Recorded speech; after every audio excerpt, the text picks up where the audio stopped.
নমস্কার, আমি the wellness clinic থেকে ডক্টর আকাশ চ্যাটার্জি বলছি। আজ এমন একটা টপিক নিয়ে আমরা আলোচনা করব যেটা সমাজের সকল স্তরের মানুষদের, সমস্ত বয়সের মানুষদের, গৃহিণী, প্রত্যেক অফিস কর্মী এবং ছাত্রছাত্রীদের মধ্যে একটা কমন প্রবলেম। সেটি হলো নেক পেন বা ঘাড়ের ব্যথা, এবং ডাক্তারি পরিভাষায় সেটাকেই বলা হয় সার্ভাইকাল স্পন্ডিলাইটিস, অর্থাৎ সার্ভাইকাল রিজিয়নের যে আমাদের ছোট ছোট ভাটিপ্রা থাকে তার প্রদাহ বা ইনফ্লামেশন। অনেকের ক্ষেত্রে দেখা যায় সকালে ঘুম থেকে ওঠার পর কাঁধে প্রচণ্ড ব্যথা, স্টিফনেস এবং একটা ইনফ্লামেশন, এবং সেটা খুব সম্ভবত আঙুল পর্যন্ত ছড়িয়েও যেতে পারে।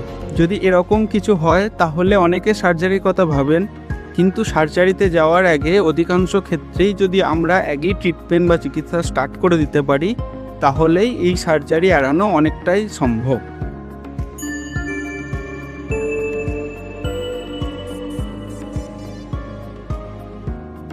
সার্ভাইকাল স্পন্ডিলাইটিস বা স্পন্ডাইলোসিস কি জিনিসটা আর কিছুই নয়, আমাদের সার্ভাইকাল রিজিয়নে যে 7টা ছোট ছোট ভাটিপ্রা থাকে, প্রত্যেক ভাটিপ্রার মাঝে একটা করে গ্যাপ থাকে এবং সেখানে ইন্টারভার্টিব্রাল ডিস্ক থাকে।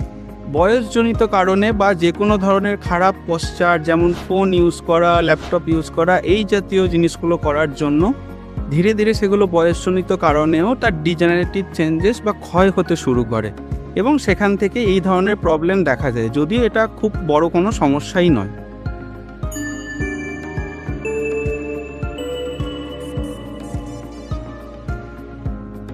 সার্ভাইকাল স্পন্ডিলাইটিসের লক্ষণগুলো কী কী? খুব সম্ভবত পেশেন্টরা তাদের কমপ্লেনের সময় যে যে প্রবলেমের কথা বলে থাকেন সেগুলো হচ্ছে যে কাঁধে ব্যথা, ঘাড় শক্ত হয়ে যাওয়া, হাত দিয়ে ঝিনঝিন ভাব, হাতে শক্তি না পাওয়া, সকালে ওঠার পর ঘাড় এদিক ওদিক করতে না পারা, অনেক সময় পরবর্তী ধাপে আগে গিয়ে অনেক সময় আমাদের কাঁধে যে শক্ত ভাব সেটাও ফিল করতে পারা যায়। ইভেন আমাদের যে ভাটাইগো বা নিস্ট্যাগমাস জাতীয় যে প্রবলেমগুলো সেগুলো অনেক সময় ফিল করতে পারা যায় এই সার্ভাইকাল স্পন্ডিলাইটিসের জন্য।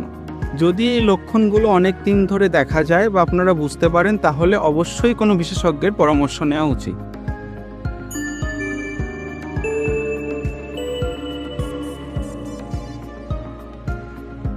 কেন আজকাল এত সমস্যা বাড়ছে? প্রথমত লাইফস্টাইল খারাপ হওয়ার জন্য এই সমস্যা খুব বেশি করে দেখা যাচ্ছে।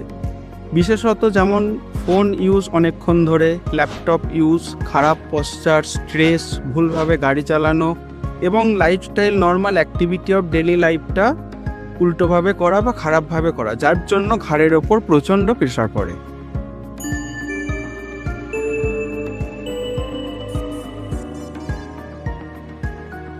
টেক্সট নেক সিনড্রোম কি? বর্তমানে একটি নতুন সমস্যা খুব দ্রুতভাবে দেখা যাচ্ছে, সেটা হচ্ছে টেক্সট নেক সিনড্রোম।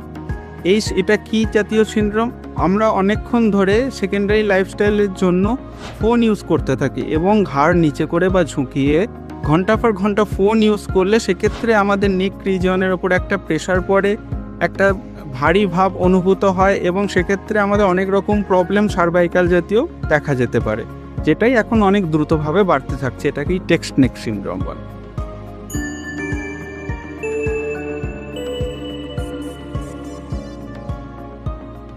সব সার্ভাইকাল পেনের ক্ষেত্রেই কি অপারেশন লাগে? একদমই না। অনেক সার্ভাইকাল স্পন্ডিলাইটিসের ক্ষেত্রে সার্জারির কোনো প্রয়োজনই পড়ে না।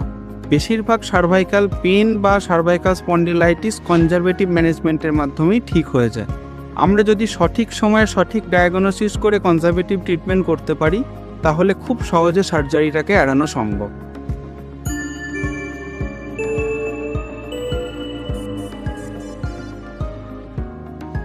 আধুনিক পেন ম্যানেজমেন্ট সলিউশন কি?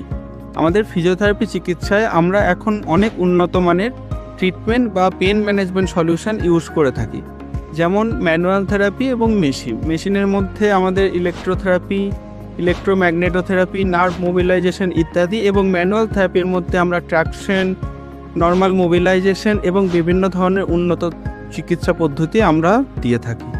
এই চিকিৎসাগুলো শুধুমাত্র ব্যথা কমায় না, ব্যথার কোর রিজিয়নে গিয়েও তাকে সমাধান করতে সাহায্য করে।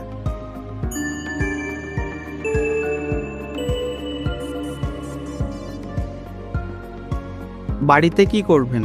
যদি কারোর ক্ষেত্রে এই ধরনের কোনো রকম সমস্যা দেখা যায় তাহলে প্রথম ধাপে বা ইনিশিয়ালি সে বাড়িতে কিছু কিছু পশ্চার বা পজিশন ফলো করতে পারে।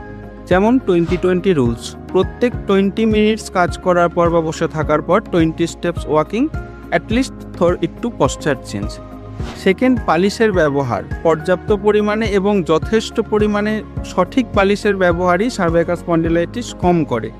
এবং ফোন চোখের বা আই লেভেলে রেখে ইউজ করা এবং সার্ভাইকাল স্ট্রেচিং, এই জিনিসগুলো যদি করা যায় তাহলে ইনিশিয়াল স্টেজে আমরা সার্ভাইকাল স্পন্ডিলাইটিস রুখে দিতে পারি।